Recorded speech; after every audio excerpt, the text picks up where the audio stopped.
Good morning, everybody. It's actually November 14th, 2022, and it's time for another shop video.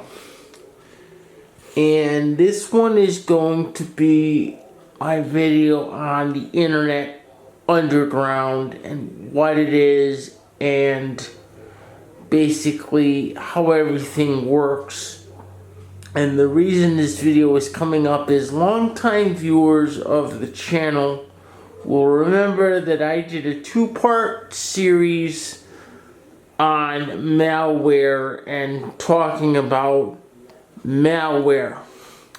Well, I was going back through my videos for reasons I will discuss in another video, and I realized that I had said back then that I was going to make this video, and I never actually got around to making it. So I'm going to do that now. Now, disclaimer. Guys, this is going to be a long video as there's a lot to discuss here. I know some of you don't like my longer videos. That's okay. You don't have to watch the whole thing. You can watch it in pieces if you so wish. So, with that, let's begin. Back when I did this malware video, and I will put a link in the description to remind people because it's been so long since I talked about this video.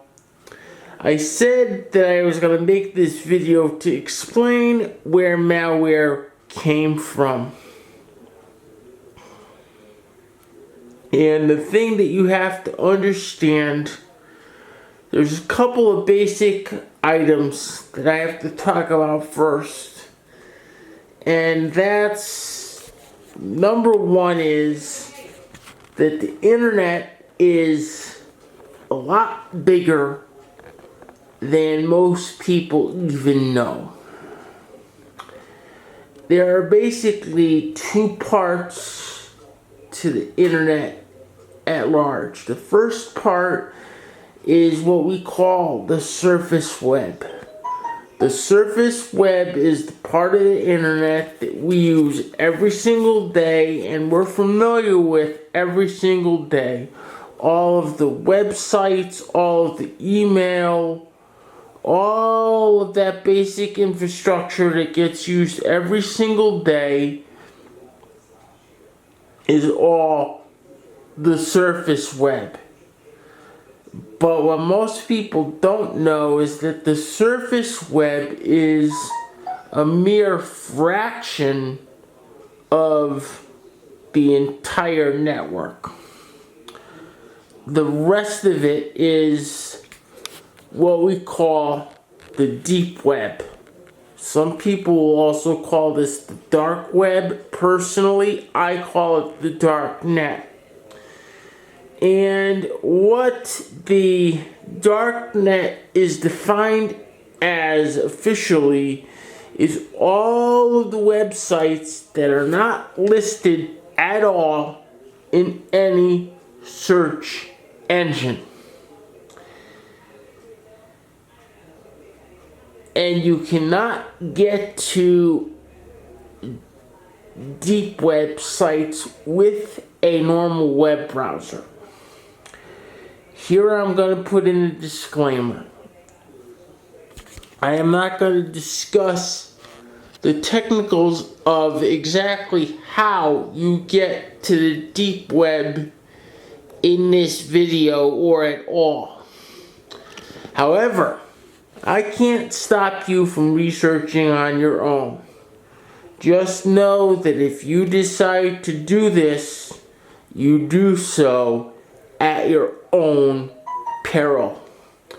There's a lot of other nasty things on the dark net that we're not going to cover in this video that exists down there. And if you go down there, once again, you do so at your own peril.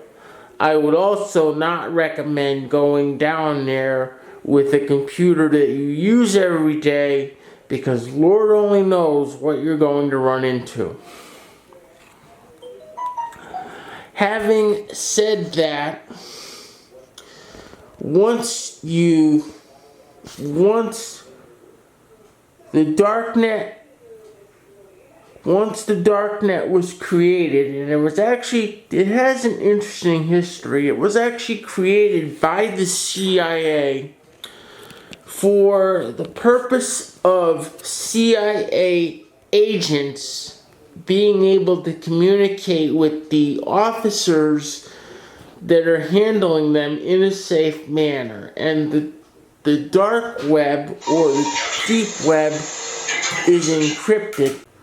Okay, I'm back after being interrupted by that phone call. As I was saying, the deep web is encrypted, and identifying information and tracing information is hidden on the deep web. And again, the reason for this was because originally the network was being used by the CIA for covert communications. Well, after the CIA was finished with it and they updated their technology to whatever they're using now, they basically turned it over to the general public at large. And I think this took place sometime in the very early 1990s, maybe 94-ish. Once this happened, it quickly became a free-for-all, which was not a good thing.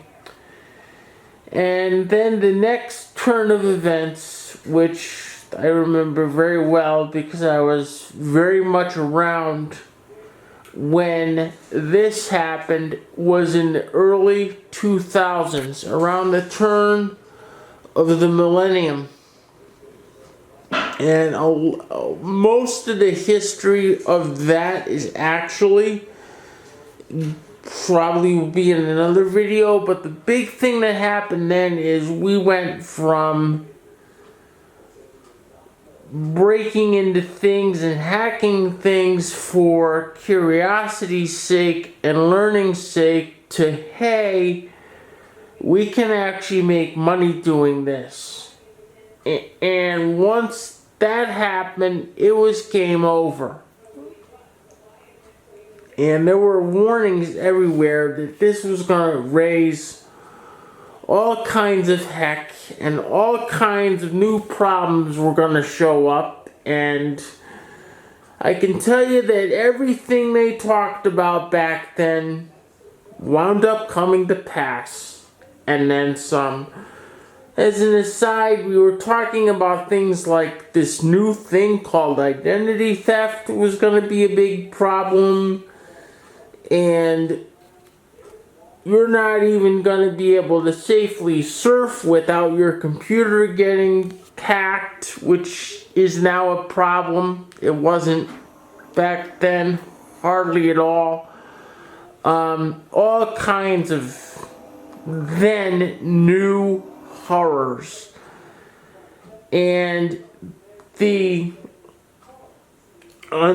criminal element that does this stuff immediately discovered the darknet or the deep web because it is encrypted, and they went down there and they basically created the world's largest organized crime syndicate.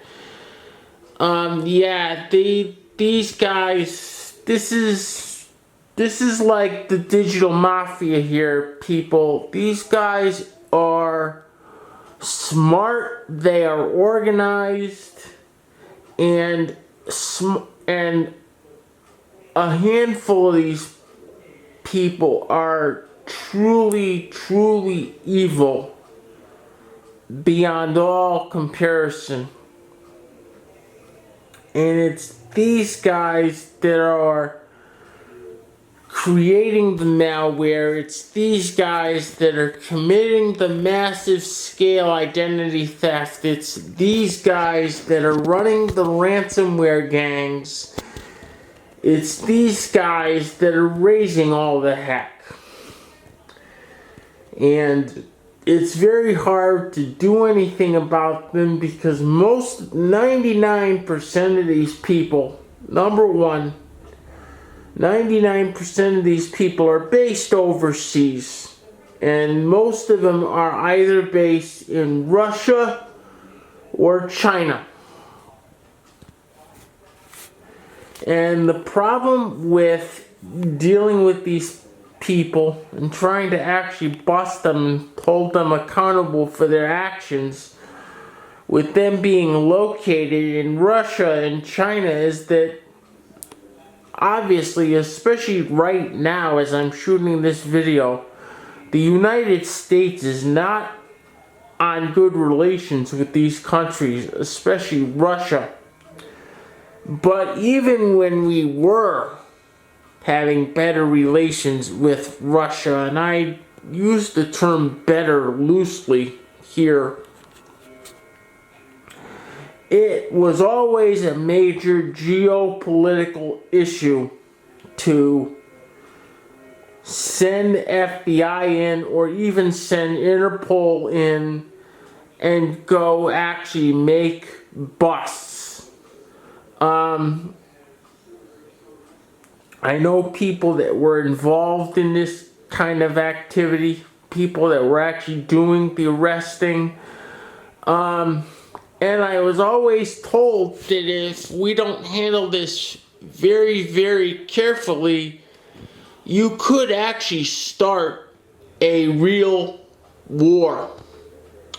If you go into Russia and Vladimir Putin feels that he's being stepped on in any way, or you go into China and they're not happy with what's going on, these guys, it was always seen that these guys had very little problems going to war over something. So it was always a major geopolitical issue to go in and arrest cyber criminals, especially these major ones, because a lot of them actually have Russian government backing or Chinese government backing. The second problem that you had with trying to actually arrest these people is physically finding out where they are. Like I said, because we're dealing with an encrypted, secure network here, it's very hard to locate these criminals. Most of the stuff that happens today happens because we have good guys that are going down into this area and living among the wolves and hoping they don't get found, and are trying to identify where these criminals are located. And the other way these criminals will often get busted, which believe me doesn't happen very often, is if one of them makes a fatal mistake and gets on the surface internet without the proper protection, as is the case with, or famous case where this happened was with Silk Road and Dread Pirate Roberts, the guy that ran Silk Road. We had tried to bust him for years, and he was an American, so he was easy. We had tried to bust him for years, but the problem was we could never find him. And it wasn't for lack of trying, like I said. And we eventually were able to locate him because he made one mistake. And I'll tell you what that was. He jumped on Facebook without the proper protection for literally 5 seconds. And in those 5 seconds, his IP address was located, and we were able to trace him down and determine his physical location and put him away. He has the distinction of being the first computer criminal that I know of that literally has been put away for life. And the reason he has a life sentence is because when he was charged, we didn't just put computer crime charges on him. We hit him with all kinds of other stuff because he was basically an internet drug dealer. We hit him with drug charges. We hit him with RICO charges, which is racketeering influenced and corrupt organizations, which is only used basically against the mafia. So that was a huge deal. Basically the book was thrown at him, and he'll never get out of jail. He's done. The biggest takeaway here is the internet underground. The cyber criminals are extremely well organized. These guys have known what they're doing for years. Us, on the other hand, the defenders, aren't so well organized. We have our own problems and our own issues getting organized and working on really fighting what's going on. Those problems are the subject of another video that I will shoot and talk about. Hopefully one day we will get our act together, get organized, and sit down and fight. I've actually personally been trying to do things to that effect, but believe me, it's not easy. We're fighting a very well organized enemy here. But I wanted to give the general public a little bit of an idea of what goes on and what the problems are, so you know what goes on. And if anybody has any questions, feel free to drop a comment. As always, you can comment, rate, like, and subscribe. And I'll see everyone on the next video. I'll see you all soon. Bye-bye.